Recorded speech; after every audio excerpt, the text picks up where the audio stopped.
अल्हम्दुलिल्लाह वस्सलातु वस्सलामु अला नबी। सूरह बकरा की आयत नंबर 55 में पुराने ज़माने के लोगों में से कुछ लोगों का जिक्र हुआ कि उन्होंने अपने दौर के नबी से ये मुतालबा किया कि हम तो अल्लाह को देखेंगे फिर ईमान लाएंगे। वो लोग कौन थे? सूरह बकरा की आयत नंबर 55 उनको बेनकाब करती है।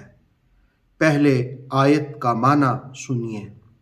वइज़ कुल्तुम, और जब तुमने कहा, या मूसा, ए मूसा, लन नुमिन लका, हरगिज हम आप पर ईमान नहीं लाएंगे, हरगिज हम आपको नहीं मानेंगे, यकीन नहीं करेंगे। हत्ता नरल्लाह, यहां तक कि हम अल्लाह को देख लें, जहरतन, धूम से, और वो भी हुजूम में। फ़अख़ज़तकुमुस साइक़तु, तो पकड़ लिया उनको एक कड़क ने। वअंतुम तंज़ुरून, दरा हाले कि तुम देख रहे थे। वइज़ कुल्तुम या मूसा लन नुमिन लक हत्ता नरल्लाह जहरतन, और याद करो जब तुमने कहा, ए मूसा, हम हरगिज आप पर यकीन नहीं करेंगे यहां तक कि अल्लाह को हम अपनी आंखों से, धूम से, और वो भी हुजूम में देख न लें। फ़अख़ज़तकुमुस साइक़तु, तो उनको एक कड़क ने आ लिया। वअंतुम तंज़ुरून, और तुम देख रहे थे।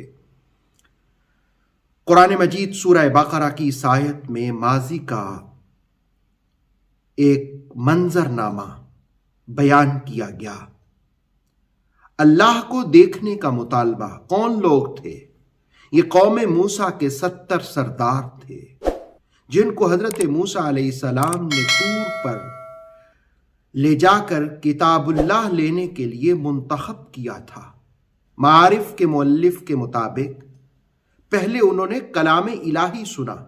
जिस वक़्त कलाम इलाही सुना तो उन्होंने कहा कि हम तो अल्लाह को देखना चाहते हैं ताकि हमें यकीन आ जाए। तो अल्लाह रब्बुल आलमीन ने फ़अख़ज़तकुमुस साइक़ा, तो एक कड़क, ऐसी कड़क जो आंखों को चुंधिया देने वाली चमक थी, जो शोला बपा करने वाली कड़क थी, जलजले के साथ पहाड़ पर गिरी, रोबदार आवाज ने उन्हें जमीन पर फेंक दिया और कहा कि ये तुम सारा मंजर देख रहे थे। इमाम राजी के हवाले से तफसीर तबसरा में मुफस्सिर कुरान अल्लामा सैयद रियाज़ हुसैन शाह साहिब ने कड़क पर 3 कौल बयान किए हैं।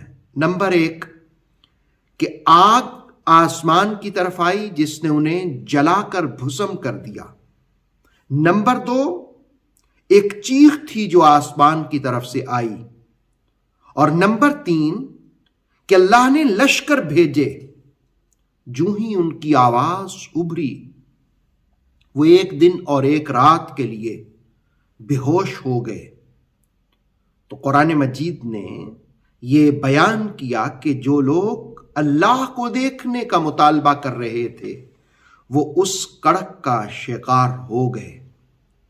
यहां एक बात जिसकी तरफ तफसीर तबसरा ने इशारा किया कि पहली उम्मतों में ये देखिए इन लोगों ने खुदा को देखने का मुतालबा किया, रोयत बारी का मुतालबा किया, लेकिन जिस वक़्त हरम रिसालत माप सल्लल्लाहु अलैहि वसल्लम में हम आते हैं, सीरत तैयबा का मुताला करते हैं, मक्की दौर भी देखते हैं, मदनी ज़माना भी देखते हैं, तो यहाँ पर तो सारे अदब के पैकर नजर आते हैं। आपके मानने वालों में से किसी ने भी अल्लाह को देखने का मुतालबा नहीं किया, इसलिए कि मुस्तफ़ा करीम अलैहिस्सलाम के सहाबा मुसलमान जानते थे कि हम जिन लबों को देखते हैं ये वो लब हैं जो तो अपनी मर्जी से भी नहीं बोलते, ये तो वही इलाही से बोलते हैं। हम जिस चेहरे की ज़ियारत करते हैं یہ والضحیٰ کا چہرہ ہے، یہ واللیل کی زلفیں ہیں۔ گویا یہاں ایسا مطالبہ نہیں ہوتا، لیکن قوم موسیٰ میں جنہوں نے مطالبہ کیا، قوم کے 70 سرداروں نے، ان کو سزا دی گئی ان کی گستاخی، ان کی بے باکی پر۔ فَأَخَذَتْكُمُ الصَّاعِقَةُ کہہ کر کے قرآن حکیم نے ان کی سزا اور پنش کو بیان کیا۔ اللہ رب العالمین ہم سب کو قرآن پڑھنے کی اور سمجھنے کی توفیق عطا فرمائے۔ ایک بات یہ بھی جانیے گا کہ اللہ نے یہ اعزاز صرف مصطفیٰ کریم علیہ السلام کو عطا کرنا تھا کہ معراج پر بلا کر رویت سے نوازنا تھا۔ ان کا یہ مطالبہ اس اعتبار سے بھی بے باکی اور گستاخی تھی جس کی سزا انہیں مل گئی۔ اللہ رب العالمین ہم سب کو قرآن پڑھنے کی، سمجھنے کی توفیق عطا فرمائے۔ اوتھینٹک اسلامک نالج کے لیے نور وحی یوٹیوب چینل کو سبسکرائب کیجئے، بیل آئیکن کو بھی لازمی پریس کریں۔ نور وحی کے فیس بک پیج، ٹک ٹاک اور انسٹاگرام کو بھی فالو اور لائک کیجئے تاکہ ہماری ہر نئی آنے والی ویڈیو آپ تک بر وقت پہنچ سکے۔